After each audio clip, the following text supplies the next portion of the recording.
Assalamualaikum warahmatullahi wabarakatuh. Waalaikumsalam warahmatullahi wabarakatuh.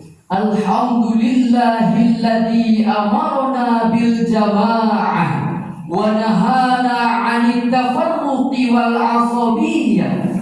Wassalatu wassalamu ala rasulihil mustafa wa ala alihi wa sahbihi ahli sidqi wal wafa, amma ba'd. Dewan juri yang adil dan bijaksana, semoga Allah selalu berikan kesehatan dan keberkahan, amin. Sahabat Korpri serta seluruh saudaraku sebangsa dan setanah air yang dirahmati Allah Ta'ala, amin ya rabbal Amin. Di Pulau Belitung ada pantai Tanjung Bendang. Kalau di Bangka pantai Pare Tenggiri. Melalui MPQ Korpri 2026, segala perbedaan terasa harmoni.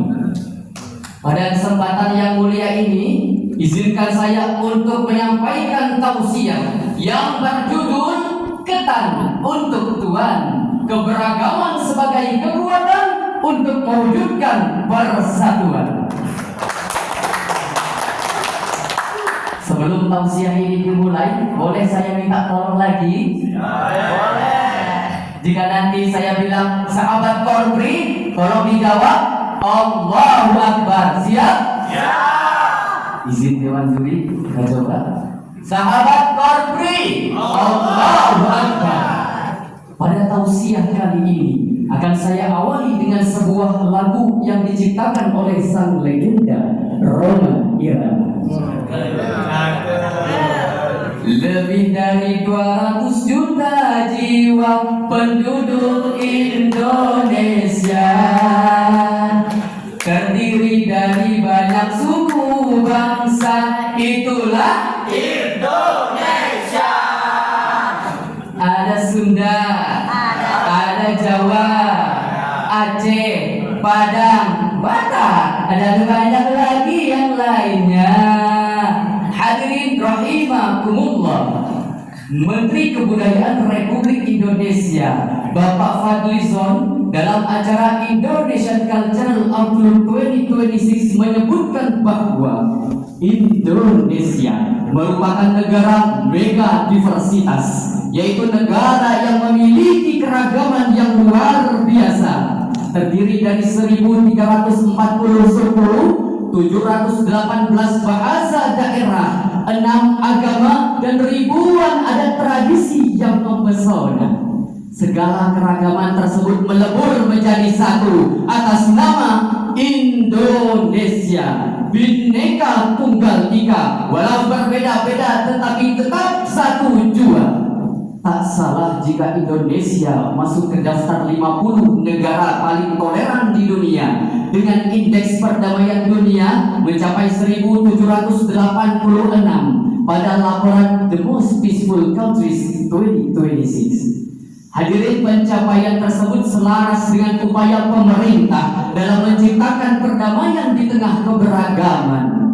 Tak usah jauh-jauh kita ke Jakarta, Masjid Agung Kubah Timah Kota Pangkal Pinang berdiri kokoh bersebelahan dengan DPIB Maranatha menjadi bukti dan saling silaturahmi lintas agama ketika hari raya sudah menjadi tradisi. Masya Allah. Namun sayang hadirin, masih sering kita temukan oknum yang merusak ketentraman di tengah keberagaman.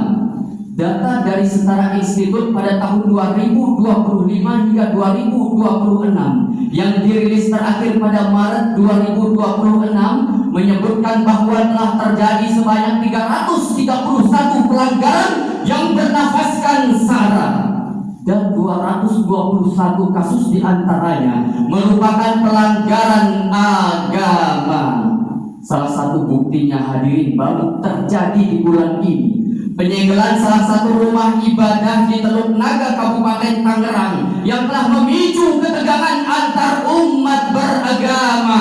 Na'udzubillahi min dzalik.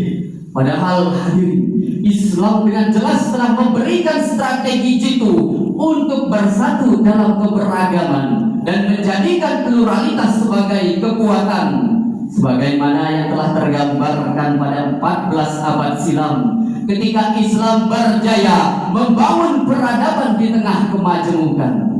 Lantas, untuk apa Allah menciptakan banyak perbedaan dalam kehidupan manusia? Allah Ta'ala berfirman dalam Al-Quran surah Al-Hujurat ayat 13. A'udzu billahi minasy syaithanir rajim. Bismillahirrahmanirrahim. Ya ayyuhan nasu inna khalaqnakum min dzakarin wa untha wa ja'alnakum syu'uban wa qabaila lita'arafu inna akramakum 'indallahi atqakum innallaha 'alimun khabir. Wahai manusia, sungguh kami telah menciptakan kamu dari seorang laki-laki dan seorang perempuan. Kemudian kami jadikan kamu berbangsa-bangsa dan bersuku-suku agar kamu saling mengenal. Sungguh yang paling mulia di antara kamu di sisi Allah ialah orang yang paling bertakwa. Sungguh Allah Maha mengetahui, Maha teliti. Sahabat Korpri, Kementerian Agama Republik Indonesia dalam kitab Al-Quran dan tafsirnya pada jilid 9 halaman 441 menerangkan bahwa kalimat min dzakarin wa untha dinisbatkan kepada Nabi Adam alaihi salam dan istrinya Hawa. Maksudnya ialah saya, Dewan Juri, sahabat Korpri, serta seluruh manusia yang ada di muka bumi ini berasal dari nenek moyang yang sama. Lebih lanjut, Imam Ali As-Sabuni dalam kitab Safwatut Tafasir jilid 3 halaman 236 menerangkan bahwa tujuan diciptakannya manusia yang beragam, berbangsa-bangsa dan bersuku-suku ialah liyahsula bainakumut ta'aruf wat ta'aluf lat tanahu wat takhaluf, agar manusia saling mengenal dan bersatu, bukan saling bermusuhan bahkan berseteru. Kemudian Allah berfirman, inna akramakum 'indallahi atqakum. Maksudnya ialah segala keutamaan yang bersifat duniawi tidak akan menjadi pertimbangan kemuliaan bagi seorang manusia kecuali ketakwaannya kepada Allah Subhanahu wa Ta'ala. Demikian penafsiran Sayyid Qutb di dalam tafsir fi Zilalil Quran pada jilid 10 halaman 421. Hadirin, tidak ada pribadi yang lebih unggul dibanding pribadi yang lainnya, dan tidak ada suku bangsa yang lebih tinggi derajatnya dibanding suku bangsa yang lainnya. Syekh Ali bin Sultan Muhammad Al-Qori dalam kitabnya Mirqah Al-Mafatih pada jilid 7 nomor hadis 4907, Nabi Muhammad sallallahu alaihi wasallam bersabda, laisa minna man da'a ila asabiyyah, bukan termasuk umatku orang yang menyeru kepada fanatisme golongan. Lalu fanatisme golongan seperti apa yang dimaksud oleh Rasulullah? Dijawab dalam kitab yang sama pada nomor hadis 4905. Nabi sallallahu alaihi wasallam bersabda, antu'ina qaumaka 'ala zulmi, engkau mendorong kaummu atas kezaliman yang dilakukan. Termasuk di dalamnya kita terlalu mencintai golongan kita sendiri sehingga memusuhi golongan yang lain. Jalan-jalan ke Kenya, bolehkah saya bertanya? Boleh. Siapa di sini yang suka makan sate Madura? Yang suka makan sate Madura tidak boleh merendahkan orang yang suka makan sate Padang. Orang yang gemar makan seblak tidak boleh meremehkan orang yang hobi martabak. Karena sejatinya semua hal tersebut berada dalam satu wadah yang disebut dengan kuliner Nusantara. Betul atau benar? Hadirin, fondasi persaudaraan di tengah keberagaman sejatinya telah ditanamkan oleh Rasulullah SAW ketika Nabi Muhammad hijrah dari kota Mekah ke Madinah. Yang ikut rombongan dari Mekah disebut Al-Muhajirin, kemudian disambut bahagia oleh kaum di Madinah disebut kaum Ansor. Hidup berdampingan dengan para kaum Yahudi beserta para kabilah Arab yang berbeda latar belakang, namun semuanya harmoni dalam panji Nabi Muhammad SAW. Kemudian pada tahun 622 Masehi terbitlah Piagam Madinah sebagai bukti konkret bahwa Nabi Muhammad SAW berhasil menyatukan banyak perbedaan dalam satu tujuan. Masih ingatkah kita dengan kejadian pilu akibat pemimpin negara Jerman yang bersikap brutal yang bernama Adolf Hitler? Beliau menganggap bahwa ras Arya adalah ras yang paling unggul di seluruh dunia, maka ras yang lain tidak boleh hidup berdampingan dengan kami. Terjadilah pembunuhan secara brutal, pembasmian ras yang dianggap tidak unggul tersebut. Akibat kesombongan itulah pada akhirnya menjadi salah satu penyebab terjadinya Perang Dunia Kedua. Hadirin, saat ini realita yang terjadi kita lihat, Perang Dunia Ketiga sudah diambang mata. Semoga Allah selalu memberikan kita perlindungan dari mara bahaya dan malapetaka. Profesor Ahmad Baki memberikan sebuah syair yang penuh dengan petuah, disebut dengan petuah orang tua. Bila ingin diri dikenang, semailah benih di tengah sawah. Bila diri ingin dikenang, semailah benih di tengah sawah. Ambillah ilmu padi di ladang, tambah berisi tunduk ke bawah.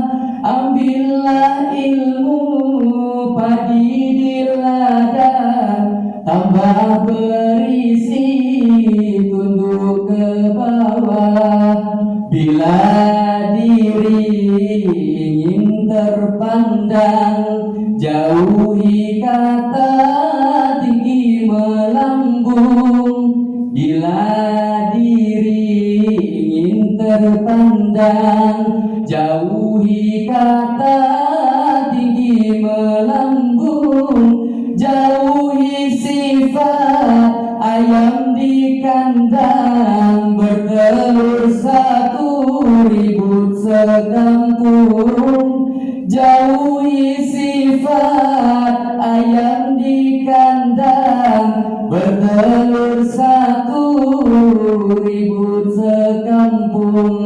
Hadirin, jangan bangga dengan pakaian Polri yang engkau pakai. Jangan merasa hebat dengan pin Polri yang tersemat, karena semuanya sama. Yang membedakannya hanyalah ketakwaan kepada Allah Subhanahu wa ta'ala. Lalu hadirin, bagaimana cara menciptakan persatuan di tengah keberagaman? Jawabannya ada dalam penggalan firman Allah pada surat Ali Imran ayat 103. Wa'tasimu bihablillahi jami'an wa la tafarraqu. Al-ayat, sadaqallahul azim. Dan berpegang teguhlah kamu semua pada tali agama Allah, dan janganlah kamu bercerai-berai. Sahabat Polri,